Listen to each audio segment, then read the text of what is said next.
कानी बहू।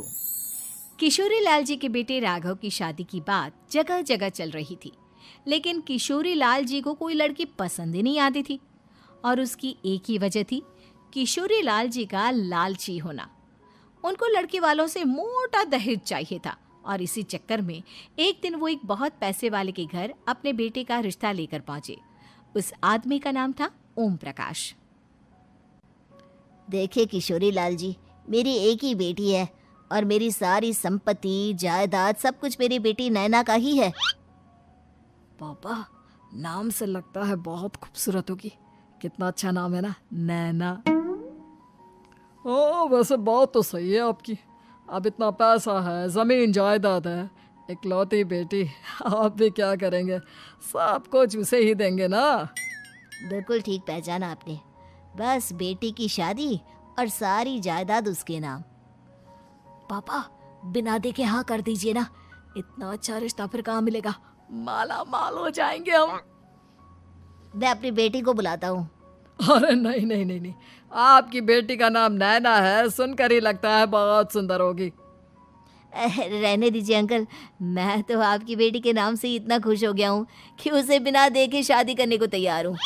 अब तो मैं उसका चेहरा सीधे शादी के बाद ही देखूंगा।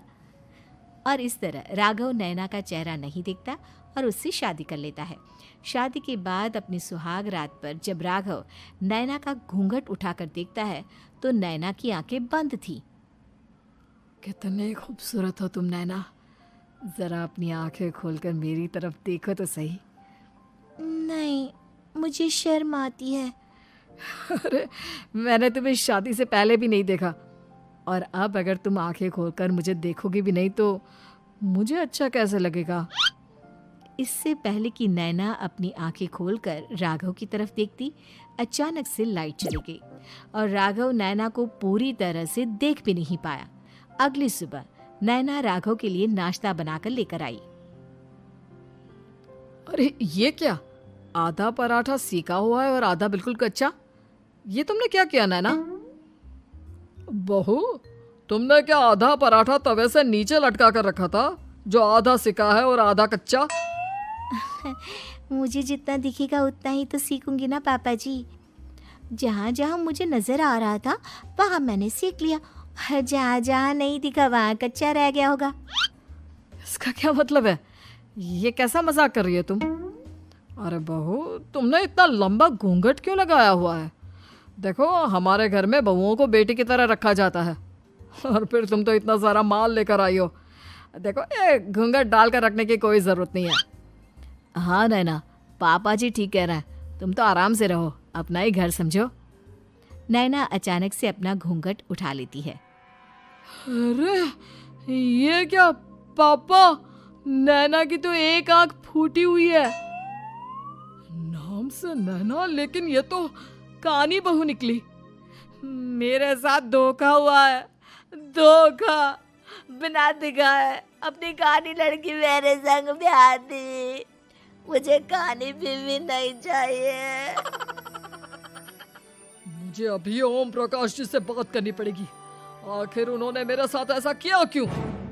अरे, आप लोगों ने ही तो पापा से कहा था कि आप लोग शादी से पहले मुझे देखना नहीं चाहते।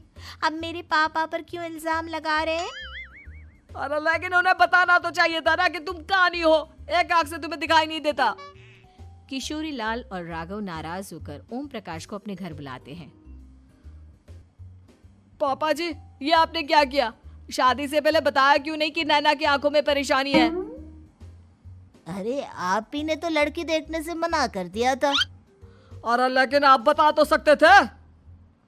आपको तो हमारी बेटी की प्रॉपर्टी चाहिए थी, वो भी पूरी की पूरी। अब क्या हुआ अगर उसे आधा दिखाई देता है? प्रॉपर्टी तो आपको पूरी मिल गई ना। अरे ये क्या बात हुई? मेरी शादी प्रॉपर्टी से नहीं, आपकी बेटी से हुई है। अब ये तो पहले सोचना चाहिए था, तब तो मेरी प्रॉपर्टी देखकर तुम्हारी जुबान लप लपा रही थी। लेकिन मैं कानी लड़की को अपनी बीवी बनाकर नहीं रख सकता। पापा, कुछ करिए ना आप। हाँ, करता हूँ। देखिए ओम प्रकाश जी, आप हमारे साथ ऐसा नहीं कर सकते। और तुम देखो, अगर तुमने मेरी बेटी से शादी तोड़ी ना, तो जो भी प्रॉपर्टी मैंने तुम्हें दी है वो तो पूरी की पूरी वापस ले ही लूँगा, और आधी प्रॉपर्टी तुम्हारी भी लूँगा। अरे मेरी आधी प्रॉपर्टी भला क्यों लेंगे आप? इसलिए क्योंकि मेरी बेटी को आधा नज़र आता है और उसकी नज़र अभी तक तुम्हारी आधी जायदाद पर ही पड़ी है। अब तुम उसे घर से निकालोगे तो कुछ तो लेकर जाएगी ना। और अगर हम आपकी बेटी को अपने घर की बहू बना कर रखे तो? तो तुम्हारी पूरी प्रॉपर्टी तुम्हारी ही रहेगी, और जो मैंने तुम्हें दिया है ना, उसमें से बस मैं आधा लेकर जाऊंगा। अरे लेकिन अब आप अपनी दी हुई प्रॉपर्टी में से आधी वापस क्यों लेकर जाएंगे? अगर मैं आपकी बेटी को अपनी पत्नी बनाकर रखने को तैयार हूं तो? इसलिए ताकि भविष्य में अगर तुम मेरी बेटी को धोखा दो तो उसके पास कुछ तो रहे जो पति का हो। वैसे मेरे पास तो बहुत कुछ है, लेकिन अपने पति की कोई निशानी तो उसके पास होनी चाहिए ना। अब अगर तुमने मेरी बेटी को कानी कहा तो तुम्हें प्रॉपर्टी भी कानी ही मिलेगी, पूरी नहीं। जमाए राजा।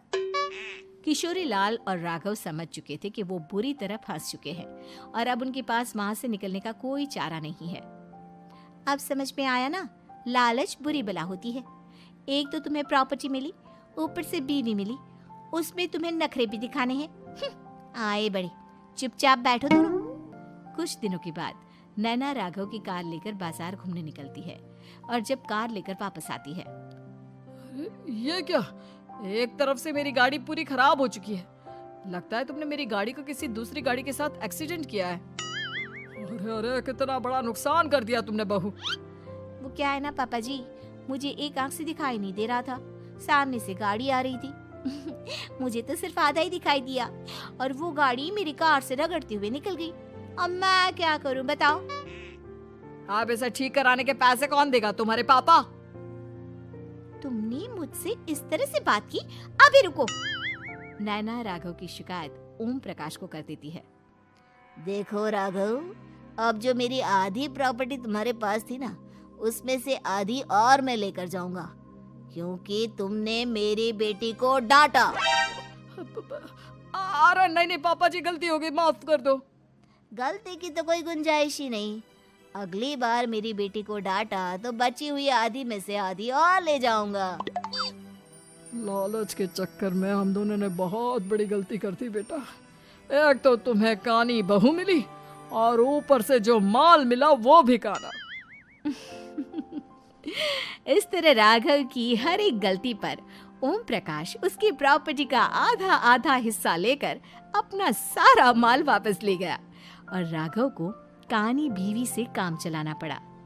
भाई लालच वाकई में बुरी बला है।